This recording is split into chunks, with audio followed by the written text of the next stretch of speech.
sont initiés dans la Kabbale. C'est-à-dire, soit dans la magie sainte. Parce que la magie sainte, il y a la nécromancie.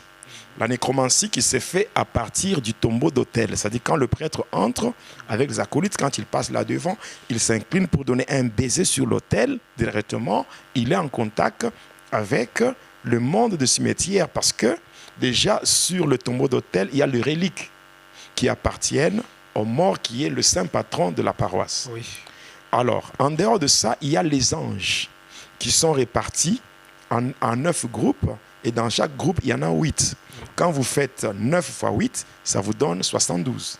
On les appelle les saints anges ou ça constitue le 9 cœurs des anges. Bon, même il y avait comme une récitation que les enfants étudiaient à l'école primaire. Savez-vous ce qu'il y a 9? Il y a 9 cœurs des anges. Vous ne connaissez pas cette récitation? Il y a 9 cœurs des anges. C'était une chanson. Hein? Voilà, 9 cœurs des anges. Ce sont ces anges-là. Dans la Kabbale, on les appelle les génies de la Kabbale. Voilà. On va plus loin. Chez les Juifs eux-mêmes, ils les appellent les 72 Elohim. Voilà. Alors, lorsque vous entrez dans la profondeur de la Kabbale, maintenant, l'objectif de Satan, comme l'objectif de Satan, vise à chasser Dieu, à chasser Jésus de son Église. Oui. L'Église du Seigneur, regardez bien, le Seigneur dit dans Acte 1:8, ne vous éloignez pas de Jérusalem, mais restez en place. Dans Acte 1:8, vous recevrez une puissance, le Saint-Esprit survenant sur vous, et vous serez mes témoins. Le témoignage que nous donnons, même quand nous prêchons Jésus, et qu'il y a des signes et des prodiges qui nous accompagnent, c'est le Saint-Esprit qui vient confirmer la parole par des signes et les prodiges. Oui. Mais eux, là-bas dans la Kabbale, ce n'est pas ça. Ils viennent avec comme objectif de chasser Jésus de son Église. Le diable veut s'installer. Il veut que le peuple de Dieu soit un peuple apostat. Je le dis haut et fort que même si le diable, il me suit maintenant là, à partir de l'Internet, qu'il ouvre grandement ses oreilles et qu'il entende que l'Église du Seigneur a une promesse. Cette promesse a été faite à Pierre. Tu es Pierre et sur cette pierre, je bâtirai mon Église. Et les portes du séjour des morts ne prévaudront jamais contre elle. L'Église sera toujours victorieuse. Elle sera toujours victorieuse, que le diable le veuille ou pas. C'est clair.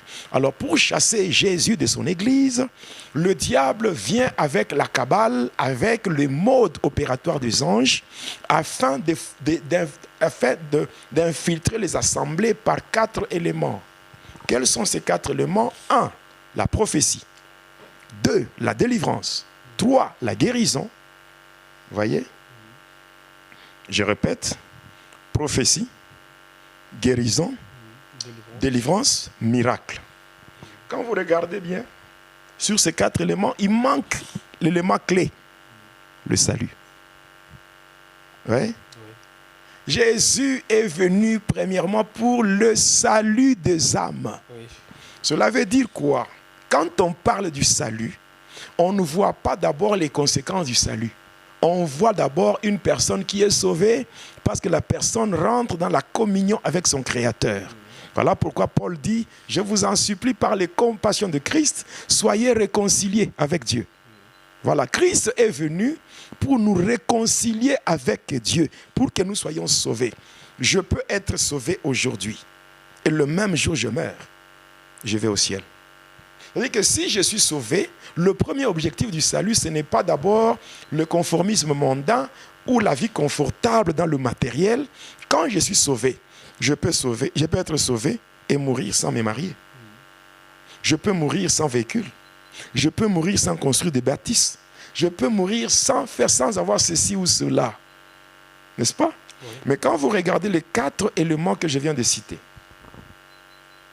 par rapport à ces 4 éléments, il y a prophétie. 2, miracle. 3, guérison. 4, délivrance. Ouais. Vous voyez? C'est ainsi que vous verrez, il y a des miracles mensongers.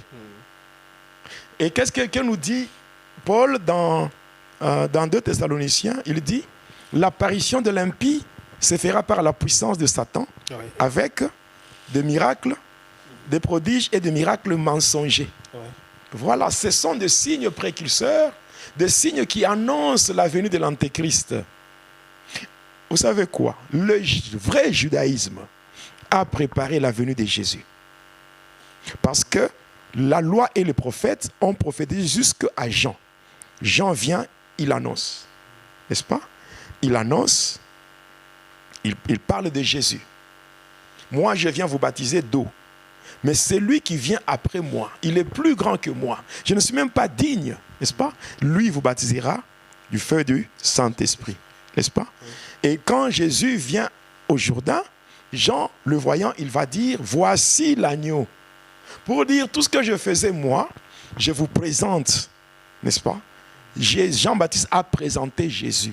Ça veut dire, le judaïsme est arrivé jusqu'à Jean, et Jean présente Jésus, et c'est tout.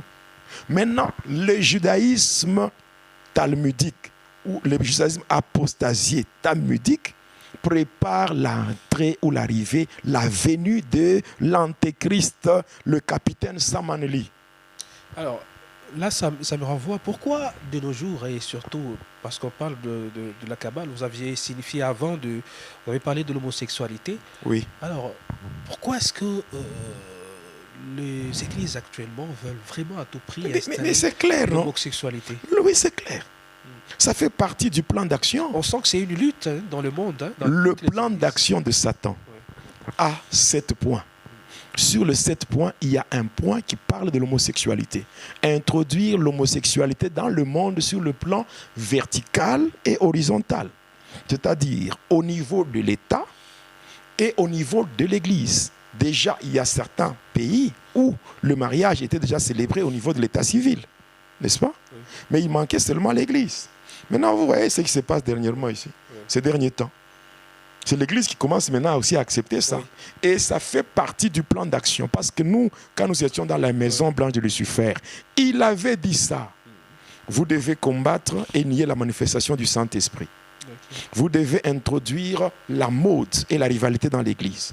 Vous devez introduire l'homosexualité dans le monde sur le plan vertical et horizontal. Et je me demande, quel est vraiment dans le monde mystique l'impact vraiment de l'homosexualité? Pourquoi les diables s'acharnent-ils? Oui, l'homosexualité, c'est une forme d'initiation. Okay.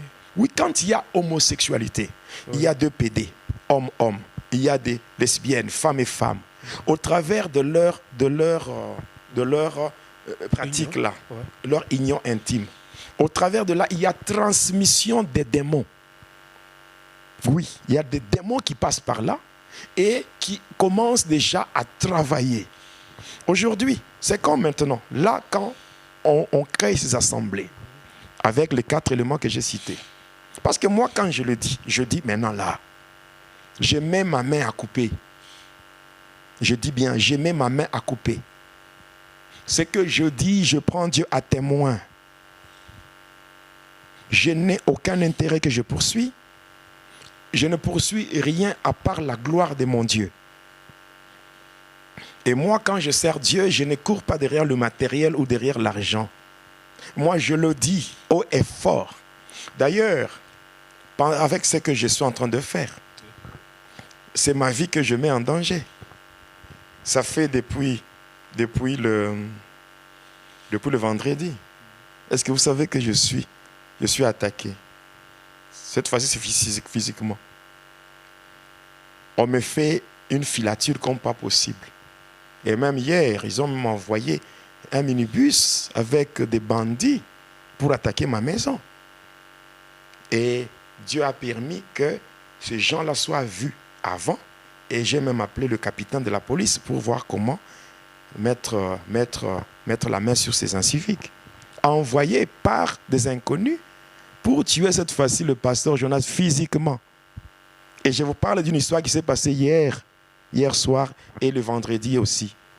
Ça s'est passé. Est-ce que, imaginez-vous, une affaire qui se passe hier dimanche, est-ce que si ce que je fais, je le faisais pour l'argent ou pour un intérêt, je pouvais encore venir aujourd'hui parler? C'est pour dire ce que moi je fais, je m'en fous de ce qui peut m'arriver. Et je sais que si je meurs je mourrai pour une bonne cause, la cause du Seigneur Jésus. Amen. Et d'ailleurs, ceux-là qui cherchent ma mort, ils ne sont pas éternels. Ils peuvent faire ce qu'ils veulent, ils me tuent. Moi, à cause de Jésus, j'irai